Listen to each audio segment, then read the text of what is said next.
We're here today to give an update on the investigation in regards to the incident at Trump International. With me is the U.S. Attorney, the FBI, and the Secret Service. Just to give you a little information, as you well know, the road down there on Summit is still blocked off. It will be blocked off probably for the remainder of today and probably a good portion of tomorrow until some of the investigative things need to be done and finished. But we're accommodating people in and out, getting them to the library, getting them to the post office, so the public is not going to be that far inconvenienced. The security level at Mar-a-Lago is the highest it can possibly be now. The road closures are back in place and will remain there. The checkpoints are in place. And my commitment to the Secret Service is to give them every possible resource from PBSO. Once they determine the level of security that they need, they will get all the resources possible. So having said that, I'll let you talk to the U.S. Attorney. Thank you, Sheriff.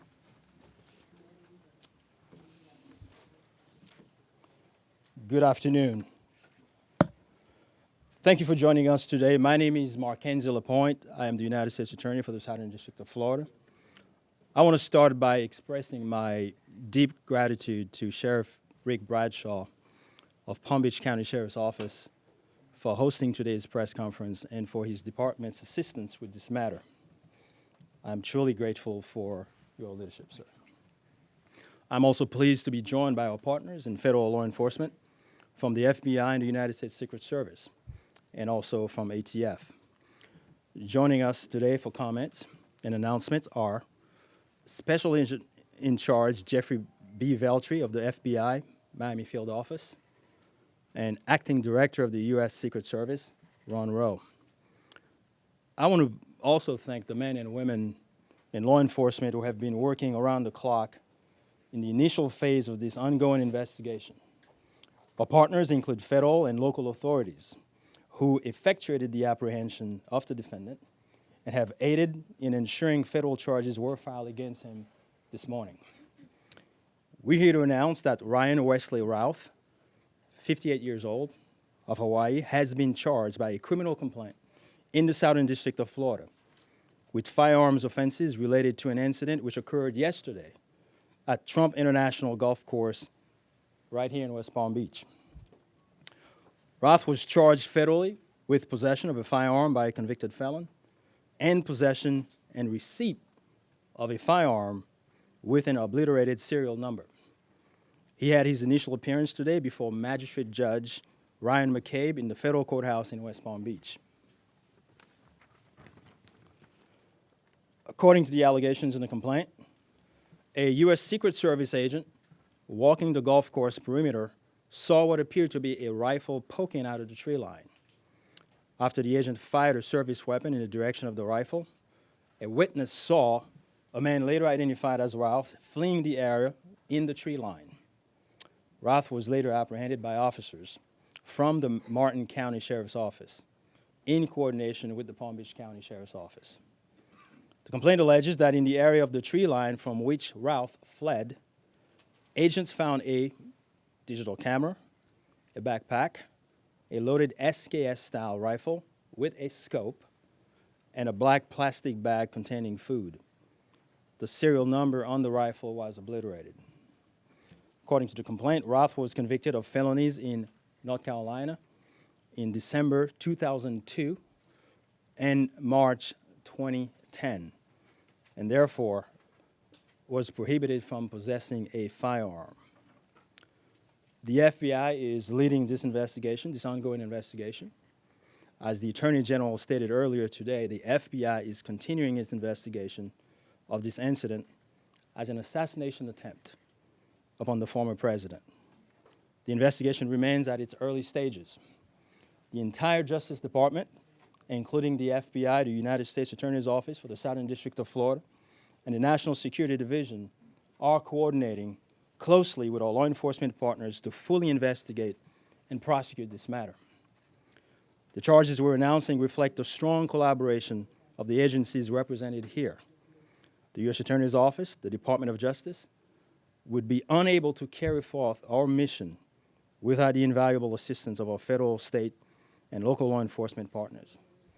I would like to thank the Bureau of Alcohol, Tobacco, Firearms, and Explosives, and we have Chris Robinson here, Special Agent in Charge, and your Secret Service for the invaluable assistance they are providing, they have been providing. I would also like to recognize the Palm Beach County and Martin County Sheriff's Offices for apprehending the defendant. Again, without the local authorities to assist in those things, it would be literally impossible to accomplish the things we're able to accomplish on the federal side. I want to personally express my gratitude to the attorneys with the U.S. Attorney's Office for the Southern District of Florida and the Counterterrorism Section of the Justice Department's National Security Division for their nonstop work over the last 24 to 30 hours. Together, we will continue to work tirelessly to ensure accountability and the pursuit of justice. At this time, I will invite FBI Special Agent in Charge, Jeff Veltri, to the podium. After Special Agent in Charge Veltri completes his remarks, Acting Director of the U.S. Secret Service, Ron Rowe, will provide remarks before we open the floor for a few questions. On our end, given that this is a pending matter before the court and the investigation is ongoing, all comments will be limited. Thank you very much. Jeff.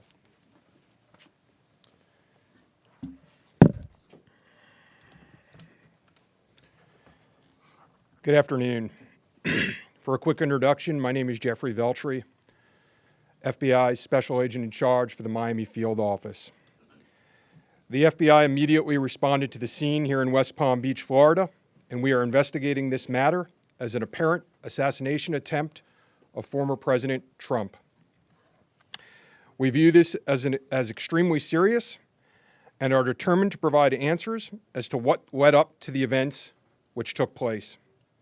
I want to emphasize we're just a little over 24 hours into this investigation, so we're going to provide as much as we can publicly while our investigation is still ongoing. We must also stress that the United States Attorney's Office is pursuing charges, and that limits some of the details that we can discuss publicly. Yesterday afternoon, Martin County Sheriff's Office took custody of Ryan Routh, and he was transported back to Palm Beach County Sheriff's Office. Our FBI agents then attempted to interview him, and he invoked his right to an attorney. In the last 24 hours, the FBI and our partners have been dedicated to investigating the incident and utilizing all available resources. These efforts have included our investigative team and the United States Attorney's Office for the Southern District of Florida, in conjunction with DOJ's National Security Division, are actively working hand in hand to pursue and subsequently execute search warrants. Thus far, the warrants include a video recording device, subjects' cellular devices, a vehicle, and other electronic devices located at previous known addresses. We are coordinating with the United States Secret Service to complete numerous interviews of agents on scene. We have also interviewed 7 civilian witnesses at the scene, and that is just the beginning. Our FBI's Honolulu and Charlotte field offices have initiated interviews of several family members, friends, and former colleagues of the subject. FBI has deployed several specialty teams and assets from FBI headquarters and our lab division in Quantico to include evidence and critical incident response personnel. The evidence response team is collecting and processing multiple evidentiary items. These range from the rifle, which is an SKS model with a scope and obliterated serial numbers, to 2 bags, the subject's electronics, and what appears to be ceramic tiles. DNA has also been collected from those items, which are being sent to Quantico for testing. We will also process the subject's vehicle for evidence. The Cellular Analysis Survey Team, what we refer to as CAST, conducted thorough analysis of the subject's cellular device locations. The CAST analysis aligns with witnesses' account of the subject's presence at the scene both before and around the time of the incident on September 15th. More specifically, we're continuing to conduct analysis and will be compiling the subject's movements in the days and months leading up to September 15th.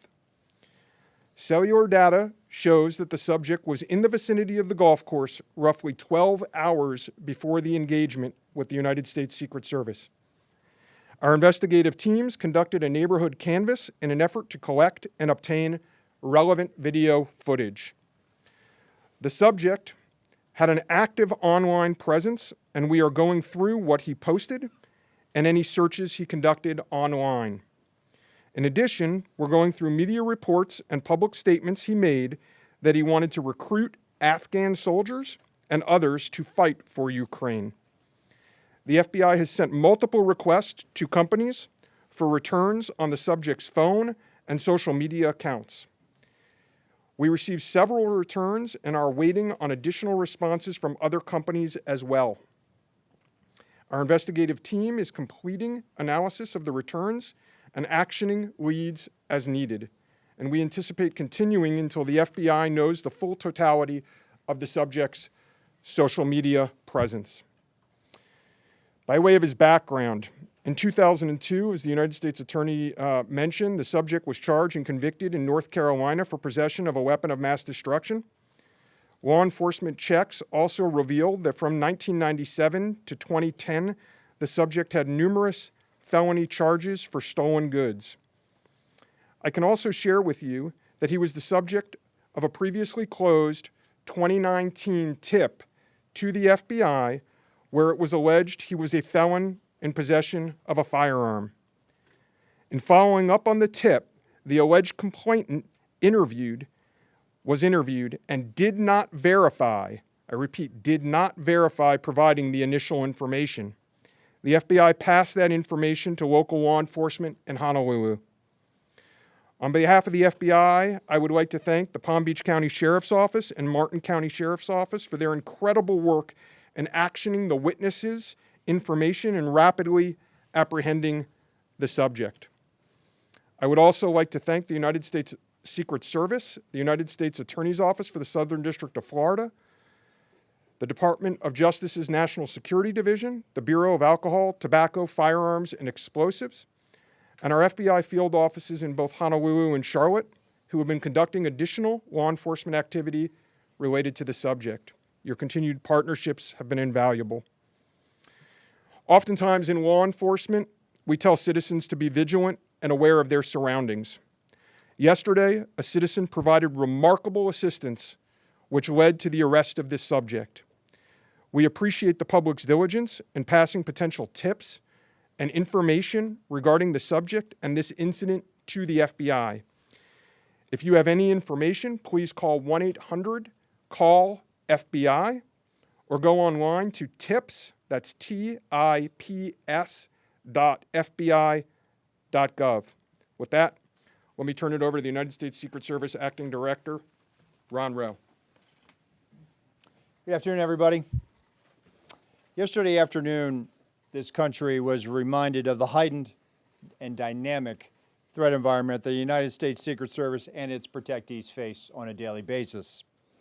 Immediately following the assassination attempt of former President Donald J. Trump on July 13th, the Secret Service moved to increase assets to an already enhanced security posture for the former president. In the days that followed, President Biden made it clear that he wanted the highest levels of protection for former President Trump and for Vice President Harris. The Secret Service moved to sustain increases in assets and the level of protection sought. And those things were in place yesterday. At approximately 1:30 p.m., former President Trump was playing golf during an off-the-record movement to the Trump International Golf Course. A Secret Service advance agent supporting the front edge of the agency's layered approach to protection encountered an individual attempting to secrete himself in the woodline. This happened, the alleged gunman was on the public side of the fence near the 6th green. A layered approach of security is integral to the Secret Service's protective methodologies, and it's also the key to our success. As former President Trump was moving through the 5th fairway across the course and out of sight of the 6th green, The agent, who was visually sweeping the area of the 6th screen, saw the subject armed with what he perceived to be a rifle and immediately discharged his firearm. The subject, who did not have line of sight to the former president, fled the scene. He did not fire or get off any shots at our agent. With reports of gunfire, the former president's close protection detail immediately evacuated the president to a safe location. The protective methodologies of the Secret Service were effective yesterday. The former president's protective apparatus allowed for the early identification of the threat and led to a safe evacuation. The increased assets directed by President Biden were in place yesterday. These included the counter-sniper team elements, counter-surveillance agents on the exterior, counter-assault teams partnered with local tactical assets from the Palm Beach County Sheriff's Office, and counter-unmanned aerial system elements. All of these entities were present yesterday. And while all of these assets were in place, as I've said publicly, we must satisfy the basic requirements of the Secret Service's protective methodologies. In partnership with local law enforcement, we did just that. And the agents' hypervigilance and the detailed swift action was textbook. And I commend them and our partners for an exemplary response in keeping former President Trump safe. And I will tell you, having served in local law enforcement in Palm Beach County, I can state that I am tremendously impressed and appreciative for all of the efforts of the Palm Beach County Sheriff's Office and Sheriff Schneider with the Martin County Sheriff's Office. But what was critical to this was the quick reaction, the response, the hypervigilance of the men and women of the United States Secret Service, who since July 13th have been rising to meet an unprecedented and hyper-dynamic threat environment.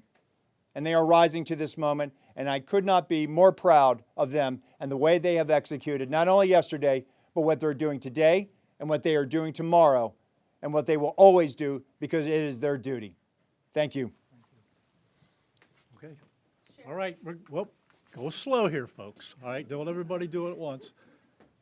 Ask who you want to answer the question, and then give the question. I have a question for you, Director. Yes, ma'am. Is there any evidence to suggest that the suspect knew that Donald Trump would be on the golf course at that time? And was the golf course searched thoroughly before the former president's arrival? So at this time, it was an off-the-record movement, meaning it was not on the former president's official schedule.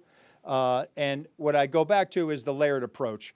The elements and the methodologies of the Secret Service. There was a front element. It did its job in sweeping ahead of the president. That's what identified this individual who was in that wood line. And the swift action of that agent doing his job, pushing out ahead, sweeping while the president was behind him several hundred yards and several holes away, out of sight from the gunman, did his job. And that was what alerted the detail, and the swift action is what triggered that. First question, was there any evidence to suggest that the suspect knew that Donald Trump was going to be on that golf course at that time? Based on what I know now, and it's an active investigation, I don't have any information on that. Director, how many times did your agents go around the perimeter and scope out the golf course during the 12 hours that this guy was holed up in the shrubbery? So this was an off-the-record movement. It wasn't a site that was on his scheduled, it wasn't part of his schedule. So there was no posting up of it because he wasn't supposed to have gone there in the first place. Director, have you briefed former President Trump on your findings so far, and has his campaign asked for any changes in his security going forward after yesterday? So, as well when you talk. Over here. Thank you so much. Sorry. So I've had a conversation with the former president. We've explained and we've worked with the campaign. The president is aware that he has highest levels of protection that the Secret Service is providing him. No changes in specific reaction to what we saw yesterday? We constantly evaluate based on threat. And yesterday what we show is that our agents and our protective methodologies, and there's a lot of tactical assets in place, things that have been put in place as a result of what happened 60 days ago, those elements are working, and that demonstrates the redundancies that we have. And so we constantly evaluate. We'll of course, look at this and see what lessons learned from it. But as of right now, we are constantly evaluating that threat. And if we need to ratchet up additionally, we will. Do we know when Ralph arrived in Florida in general, when he arrived in Palm Beach, the area? That's a question probably for the Specifically, FBI. and if he's been at the golf course prior to this scoping it out? We're in the process of collecting a lot of evidence, and that will be part of that investigation to determine his whereabouts going back quite some time. Do you have any detail on where he might have gotten the gun? That's part of the investigation as well. Again, that's going to be a little bit challenged until we're able to determine the serial number on that gun. So we're hopeful to Do we know where he spent has a history of mental illness? We're still looking into that. The sheriff mentioned about the highest level of protection that they would lock down the golf course. Was that a miscommunication then, being that President Biden ordered the highest level of protection? Okay. So here's the deal. When it comes to Secret Service protection, we provide the highest level. So, for example, yesterday, counter-assault team elements. I'm not going to go into the number of personnel that we have out there, but we have the highest levels from Secret Service. When we work with the Palm Beach County Sheriff's Office, like, for example, yesterday, during that emergency action response, we had their local tactical team assets partner with our local tactical team assets. We had their helicopter up in the air, providing us 360 and situational awareness of the overhead for if there were any potential threats coming at us.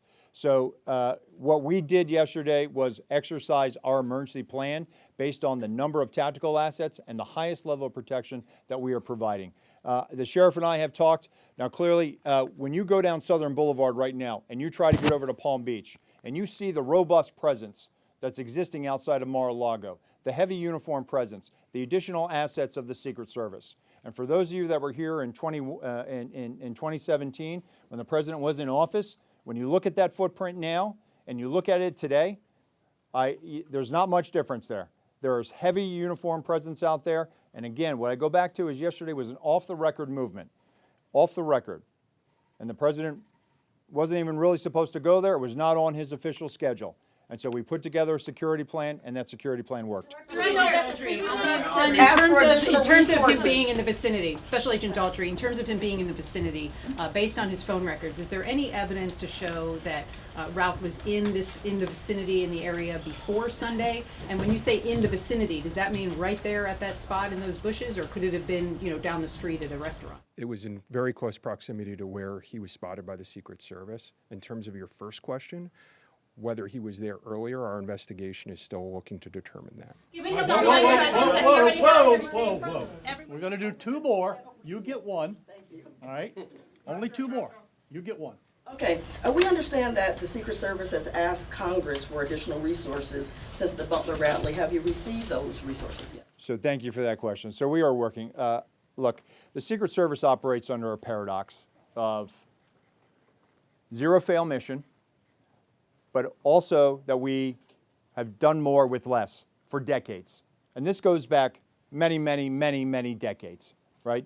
What I can tell you is that we have immediate needs right now, and we have great support, not only from President Biden, and you saw his public statement today, where he said that he's going to direct his staff to make sure that the Secret Service has the resources it needs.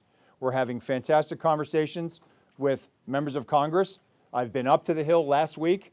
We are continuing to have those conversations, but the long and short of it is this. Coming out of Butler, I have ordered a paradigm shift. The Secret Service's protective methodologies work, and they are sound, and we saw that yesterday. But the way we are positioned right now in this dynamic threat environment, it has given me guidance to say, you know what, we need to look at what our protective methodology is. We need to get out of a reactive model and get to a readiness model. There could be another geopolitical event that could put the United States into a kinetic conflict or some other issue that may result in additional responsibilities and protectees of the United States Secret Service. And so we are working, we are making information available to all of our partners. And I just want to say that the commitment of Congress to the Secret Service throughout the years has been tremendous. And we will continue to work with them and Secretary Mayorkas, whose support in making sure that we're getting what we need has been phenomenal. He is one of our biggest champions and our advocate. And so we're having these conversations, and I feel confident that we will get what we need. We have immediate needs. We have future needs too. I need to make sure that our counter snipers are the best trained counter snipers in the world, that they are exactly doing what we need them to do, and that they match counterparts in the military, in Tier 1 forces. And right now, we are working with Congress to make sure that we get those for our training facility. We also have a necessary need to make sure that we're getting the personnel that we have. And that requires us to be able to have the funding to be able to hire more people.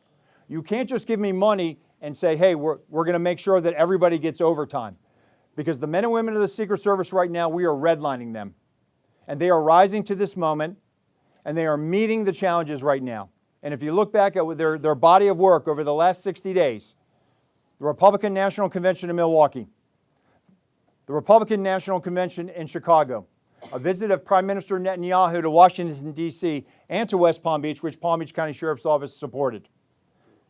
And then we go into the presidential debate in Philadelphia last week.